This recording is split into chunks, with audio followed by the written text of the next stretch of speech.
नमस्कार प्रिय दर्शकों, आप सभी का स्वागत है। आज हम एक नए विषय पर चर्चा करने के लिए उपस्थित हुआ हूं। आप सभी जुड़े रहिए हमारे चैनल से। वास्तु संबंधित किसी भी प्रश्न को आप कर सकते हैं। आज हम यह चीज को जानने के लिए उत्सुक हैं। इस विषय पर आज चर्चा करेंगे कि केतु ग्रह से क्या आपका गृह पीड़ित है। अगर केतु ग्रह से आपका गृह पीड़ित हो जाता है तो जीवन में अनेकों प्रकार का दुष्प्रभाव उत्पन्न होता है। जिसे गृह निर्माण करते समय या भूमि हम खरीद रहे हैं उस समय या हमारा गृह निर्माण हो चुका है तो केतु ग्रह से जनित किस प्रभाव का उत्पत्ति होती है, जो हमारे जीवन काल में अनेकों प्रकार का परेशानियां उत्पन्न होती है। मैं यह जो चार्ट बनाया हूं वो केतु ग्रह से जनित दोष के लिए, कि आपके गृह में केतु से अगर पीड़ित होता है गृह आपका घर या वास्तु पुरुष, यानी कि आपके गृह में जो पीड़ा उत्पन्न करते हैं केतु ग्रह के कारण, या हमारे 9 ग्रहों में किसी ग्रह से अगर संबंधित अगर पीड़ा उत्पन्न है तो उस ग्रह से यानी कि हमारे वास्तु पुरुष को पीड़ा उत्पन्न हुई है। क्योंकि जो मैं गृह का घर का निर्माण करता हूं तो हमारे वास्तु पुरुष के शरीर पर ही होता है। तो किसी कारणवश अगर वास्तु पुरुष हमारे उस ग्रह से पीड़ा उत्पन्न करते हैं तो हमारे जीवन काल को भी एक पीड़ित करते हैं।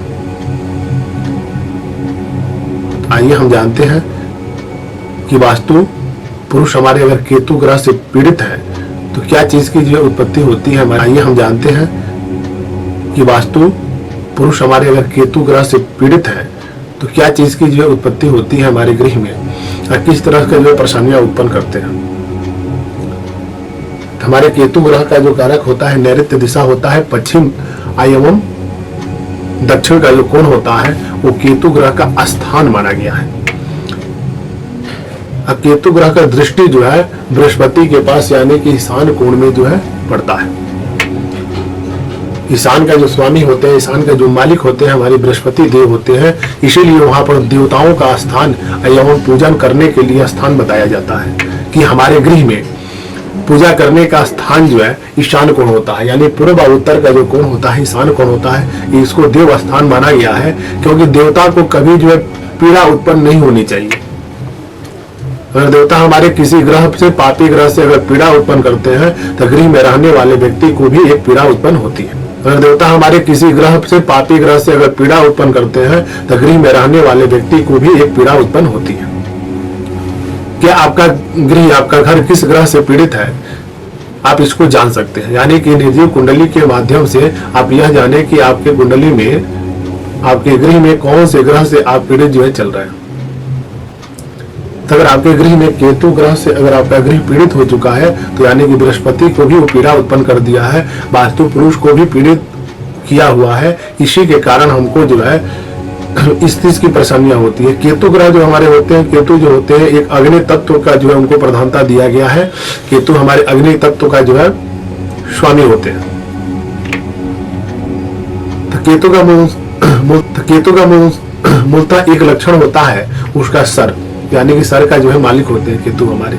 अगर केतु आपके गृह में किसी कारणवश अगर पीड़ित हो जाते हैं तो शत्रुता उत्पन्न करते हैं, उग्रता का स्वभाव उत्पन्न करते हैं, नेत्र में पीड़ा उत्पन्न करते हैं, श्वास संबंधित परेशानियां उत्पन्न करते हैं, दंत रोगों का भी कारक माना जाता है, मुख रोग का भी कारक माना जाता है, गले का भी उनको प्रधानता दिया गया है, कर्ण का भी प्रधानता दिया गया है कि हमारे कानों में किसी प्रकार की कमियां अगर उत्पन्न करते हैं तो केतु ग्रह यानी कि पीड़ित होते हैं तो हमारे गृह में ऐसे किसी व्यक्ति को इससे उत्पन्न रोग से करते हैं जो कि सर के ऊपर का भाग से वो पीड़ित रहता है, सर में होने वाली परेशानियों का कारक बनते हैं। अगर किसी के घर में घर में किसी भी व्यक्ति को गिल्टी का भी कारक बना देते हैं। अगर किसी के घर में घर में किसी भी व्यक्ति को गिल्टी का भी कारक बना देते हैं। वो किस ग्रह से पीड़ित उत्पन्न हो जाते हैं। जैसे मैं अपनी कुंडली में देखता हूँ कि हमारे कुंडली में इस ग्रह का दशा या महादशा चल रहा है, तो उससे जो इस चीज से जो पीड़ित उत्पन्न हो जाते हैं, वो शायद अगर हमारे गृह में यानी कि घर में हमारे वास्तु को अगर कोई ग्रह पीड़ित करते हैं तो उस ग्रह से जनित जो है दोष उत्पन्न होता है, जिसके कारण हमारे जीवन में अधिक से अधिक मैं संघर्ष करता हूँ, फिर भी उसमें सफलता नहीं प्राप्त कर सकता हूँ। यानी कि हमारे गृह में वह ग्रह जो है पीड़ित हो चुका है, जिसके कारण हमको घर में जाते ही अशांति महसूस होने लगती है। गृह घर का निर्माण जो कराया जाता है शांति के प्रतीक कराया जाता है। तो केतु ग्रह से जनित जो है इस दोष को दूर करने के लिए हम केतु ग्रह पर विचार करेंगे। क्या आपके घर में अगर ऐसा चीजों से अगर भय उत्पन्न होता है, ऐसे रोग जो है उत्पन्न होते हैं, दुस्वभाव जो है स्वप्न देना, यानी सोए हुए व्यक्ति को सपने में दुस्वभाव चीजों का जो है प्रतीक होना, किसी स्त्री को देखना, किसी मरे हुए व्यक्ति को देखना, यानी पूर्व जो है चीजों को व्यतीत कराता है। हमारे केतु ग्रह का ये लक्षण होता है कि जो व्यक्ति को हम देखना नहीं चाहते हैं उस व्यक्ति को भी वो दिखाता है। केतु का मूलतः एक सिद्धांत का कारक होता है कि मन मस्तिष्क को एकाग्रचित नहीं रहने देता है, अनेकों प्रकार के जो परेशानियों का सामना करना पड़ जाता है। और लोग इस चीज को सोचते हैं कि हमारे ये कुंडली में कोई ऐसे ग्रह तो पीड़ित नहीं है, कैसे हमको परेशानियां उत्पन्न हो रही है। तो अगर आपके गृह में केतु जनित दोष उत्पन्न हो रहा है तो इस चीजों का जो है आपको सामना करना पड़ता है। तो केतु से जनित दोष को दूर करने के लिए आप यथावत अपने गृह में विचार करें कि आपके गृह में नैऋत्य दिशा किसी कारणवश दूषित तो नहीं हो रहा है, यानी कि ईशान कोण पर उनका दृष्टि पड़ने मात्र से बृहस्पति आपके पीड़ित हो गए तो आपके जीवन काल में पीड़ा ही पीड़ा उत्पन्न करेंगे। यथावत आप शीघ्र जो है केतु का उपचार करने के लिए कोशिश करें कि हम केतु को कैसे अच्छे जो है फल की प्राप्ति कराएं, जो हमको भी अच्छे से सुकून प्राप्त हो सके।